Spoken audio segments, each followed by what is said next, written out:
Gen friends, I'm Major Gaurav Arya and you're watching the Chanakya Dialogues English.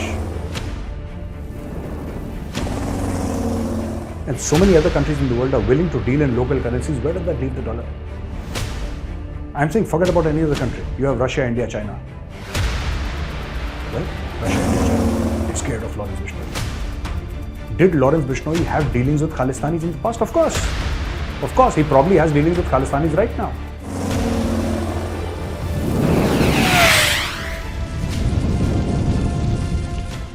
Gen friends, I'm Major Gaurav Arya and you're watching the Chanakya Dialogues English.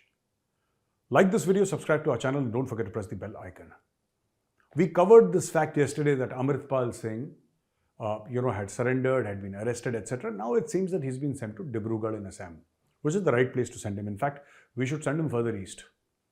Send him to Nagaland and all that. Yeah. Send him where, he doesn't understand the language, he does not understand the culture, he understands nothing, he has no local support at all. One thing that we could have done wrong or may have done wrong in this regard is the fact that all of these so-called Khalistanis are in one jail in Dibrugarh. This needs to be divided up. Even if it means that our agencies have to travel all over the country, they have to be divided up because too many people in a place, even if they are behind bars, and I'm assuming that they'll be behind bars for some time, it will be easy for them to build up an ecosystem. It will be easy for them. The whole idea is if you have 20 people, 20 Khalistanis in Dibrugarh jail, let only one Khalistani be in Dibrugarh jail. One should be in a jail in Manipur, one should be in a jail in Nagaland, one should be in a jail in Tripura, one should be in a jail in Kerala, one should be in a jail in Tamil Nadu, one should be in a jail in Andaman and Nicobar, and so on and so forth. Spread them all over, so you cut them off from the ecosystem. Anyway, coming back to the point, the NSA has been slapped on Amritpal Singh, which means that the National Security Act. So after slapping the NSA on this guy, the IB and RAW are going to interrogate this person in Dibrugarh jail. And their focus is clear because they have proof. Now what they have to do is corroborate that proof with his statements. They already have proof. They have proof that there is an ecosystem that exists abroad. It is a financial ecosystem, it is a training ecosystem, it is a social media and a mainstream media ecosystem, and where it is funded from and where do the links lie in Pakistan, ISI, Pakistan Army, everything. So these things are being done as we speak and they are being unraveled as we speak. However, a word of caution, and the government has a lot of smart people, they know what they're doing obviously, and I don't know enough, but as a citizen, this is simply my point of view. If you keep Amritpal in jail for a long time, somebody is going to hijack a flight or hijack a bus or hijack a train. It's going to happen. Somebody will do it. Because when Maulana Masood Azhar, the head of the Jaish-e-Mohammed, was kept in a jail in India, IC-814 was hijacked. It was, I think, coming from Kathmandu to India, and from India it was taken to Kandahar. And the ISI guys were actually standing in the tarmac when the Taliban came with their open Toyotas, with their weapons on top and all that, in that typical gear of the Taliban. They came, and then Mr. Jaswant Singh, at that point in time, the External Affairs Minister, had gone there, taking with him Maulana Masood Azhar. And why did he do? A lot of people from the opposition parties say, why did the government at that point in time have to bow down in front of terrorists? Why did the government have to capitulate? No, it's not about bowing down in front of terrorists. Yeah. That's not the case. The problem is, for the government, any government for that matter, when you have 150 odd Indian citizens, like the case of an aircraft, 150, 180, 200 Indian citizens hijacked, it creates immense pressure on the government because you'll have the relatives out. Somebody's father, somebody's son, somebody's daughter-in-law, somebody's sister is inside that aircraft. And everybody's afraid. And it's a natural human tendency. And people will be afraid and somebody will try to do it. These Khalistanis had bombed the Kanishka, killed so many innocent people. These Khalistanis have blood on their hands. They killed innocent people. They blew an Indian Airlines aircraft out of the sky. It was called Kanishka. Look it up on Google and you'll come to know what these Khalistanis did. So they could try something like that. We need to be very, very careful. We need to come down very harshly on these Khalistanis. Very harshly, and I'll tell you what. A lot of Khalistanis have been saying that they have this OCI, Overseas Citizen of India card. And they have actually said that this entire OCI card means nothing to us. For us, it has no emotional value. All we see it as is a travel document because it allows us to travel to India. So, ladies and gentlemen, therein lies the key. I've been saying this time and again on the Chanakya Dialogues, English and Hindi both. Therein lies the crux of the problem. The ability of the Khalistanis to travel to Punjab, Indian Punjab. The ability of a Khalistani to say that, okay, I can catch a flight and I come to Punjab. That right you have to take away from Khalistanis. That is one right that you have to take away from the Khalistanis. Simply deny them the right to enter Punjab. And when you deny them the right to enter Punjab, this whole so-called Khalistan will collapse. Because it is an Indian Punjab that they wish to make Khalistan. This mad circus called Khalistan, where is it to be based? It's in Indian Punjab. That is the plan. If you allow them to come to Indian Punjab, it adds fuel to the fire. If you say, all right, you're not going to be entering Indian Punjab forever. You're in London, you will die in London, and your body will not come back to India. That is the kind of cut I'm talking about. Do not allow them to even make contact with India. Monitor their phone numbers. Monitor their relatives here. Tell the relatives very clearly, all the Khalistani relatives, tell them. As Indian citizens, you can do whatever you wish. But your son, brother, grandson, whatever, is an enemy of the state. You're not to keep contact with him. If you do that, you also come under surveillance. Otherwise, we have nothing against you. Please feel free. Keep doing what you're doing for so many years. Yeah, we don't care. But if you get in touch with them in any way, if you receive money from them, it will be deemed under Indian law that you have taken money from a terrorist or from a terrorist organization. If you are in touch with them or if you go abroad and meet them, you will be questioned on arrival here.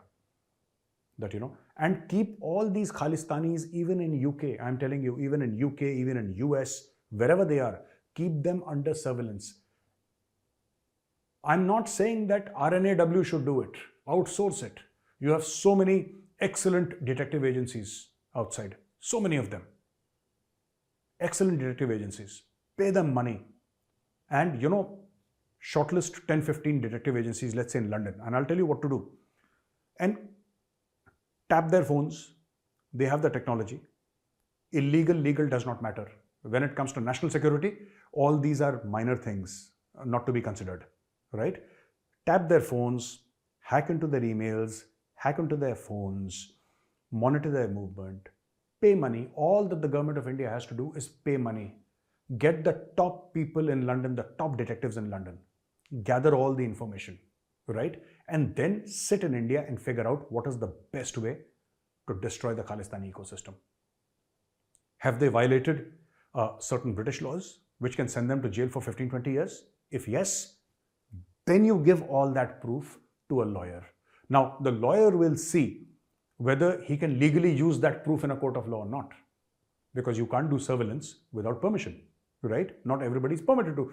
That let the lawyer figure out. Okay? Let the lawyer figure out. But at the same time, start collecting information. I'm sure somebody is doing it. This is not some Albert Einstein idea that I have pulled out right off my head. It's a very natural thing to do. So keep them under 24/7 surveillance. The top 100 Khalistanis in UK. There are so many. I've heard of people who have from the special air services the UK Special Forces, the Special Boat Service, people who have left the army or the British Navy. Use their services. Monitor these Khalistanis 24/7. Hack into the local CCTV cameras. Know each and everything that they're doing. Where are they going? Who are they meeting? What is the source of income? If you can get a Khalistani indicted in income tax fraud, do that.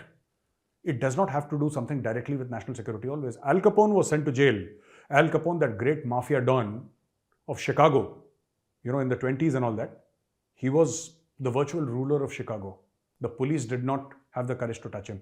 He was sent to over 1,000 years in jail, for income tax fraud. The idea is to put these Khalistanis in jail, legally.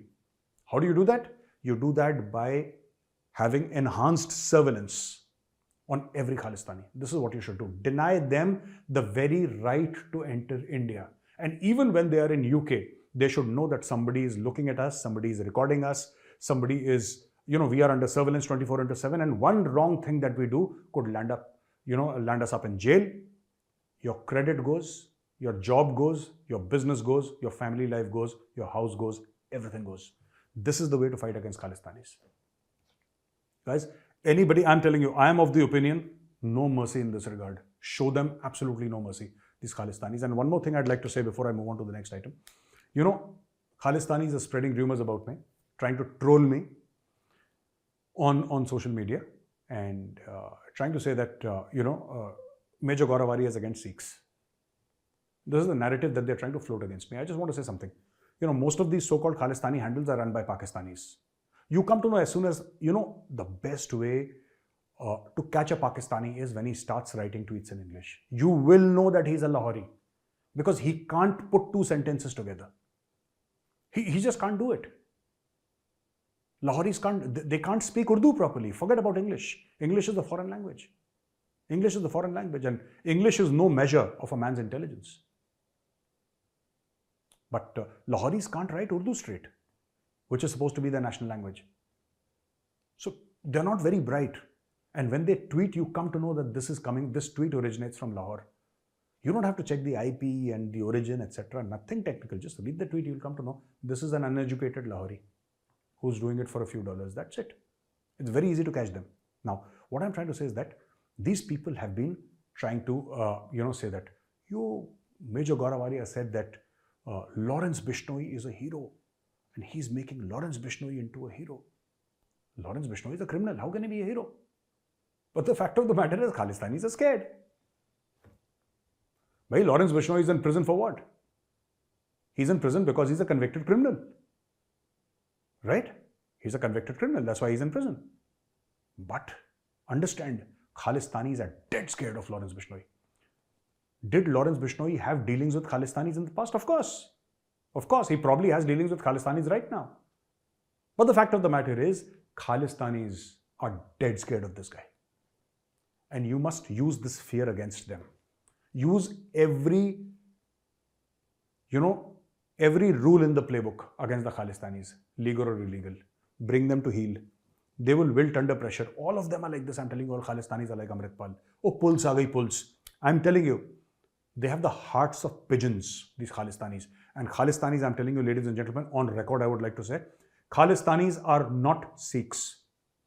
Sikhs are India's pride and honor. Khalistanis are vermin. Right? So I would ask all Khalistanis, please do not try to impersonate Sikhs. You're not Sikhs. You can never be Sikhs. You have betrayed the basic tenets of Sikhism. You're not Sikhs. And I would request, this is my humble request to the Sikh clergy in India, the Akal Takht. मैं आपसे हाथ जोड़ के विनती करता हूँ, जो अकाल तख्त में बड़े बड़े बैठे हैं ज्ञानी लोग, who are sitting there at Akal Takht, please excommunicate Khalistanis from Sikhism. This is my, आप सिख धर्म से इनको बर्खास्त करिए, खालिस्तानियों को. ये देश के गद्दार हैं, ये सिक्खी के गद्दार हैं. Excommunicate Khalistanis from the Sikh faith. Let them not have any entry into any Gurdwara Sahib across the world. They carry weapons inside Gurdwara Sahibs. They fire their weapons inside Gurdwara Sahibs. This is the character of Khalistanis. Khalistanis are not Sikhs. They should be excommunicated from the Sikh faith. This is my humble request to the senior Sikh clergy. आप जहाँ पे भी हैं, मेरी आपसे हाथ जोड़ के विनती है, इनको सिख धर्म से निकालिए. ये दुनिया पे, ये इंसानियत पे नासूर हैं. They are like a cancer, these Khalistanis. And they need to be removed very brutally. All right. Now, Deputy Prime Minister of Russia, this guy is called Alexander Novak, the Deputy PM. He says that Russia, as far as energy sale and purchase is concerned, Russia wants to go to local currencies. So Russia says we need local currencies.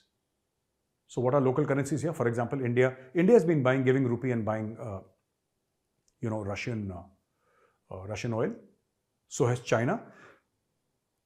And he says, Deputy Prime Minister of Russia, he says that this has put enhanced pressure on the dollar and euro. And this is why the dollar and euro are losing significance, because, if India, China, Russia, and so many other countries in the world are willing to deal in local currencies, where does that leave the dollar? I'm saying forget about any other country. You have Russia, India, China. Right? Russia, India, China. And if any country wants anything, let's not ask that country for dollars. Say that we'll accept Chinese yuan or the Russian ruble or the Indian rupee. No problem. What do you want to buy from India? We manufacture everything from cars to satellites to, garments to engineering material to machines to, we manufacture millions of things in India. Similarly for China, similarly for Russia. What do you want? Get away from the dollar, because this is how American hegemony works. It is not just the American military machine that subjugates poor countries. I was just talking to a friend and I made this joke and he laughed. The Americans will, this big beautiful missile, 2,000 kilometers range. America will have a missile. They'll write democracy on the missile. And it lands in a poor country.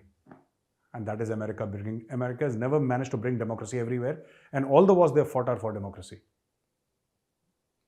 Everywhere they say that we are bringing democracy. And all they leave is death and destruction in their wake. So I think the day of the dollarization is near. And countries like India should get together and say that trade in our currency, Indian rupee. And we'll accept your currency as well. Ladies and gentlemen, I hope you like this video. If you like this video, please press like, subscribe to our channel, and don't forget to press the bell icon. Jai Hind, Vande Mataram, Bharat Mata ki Jai.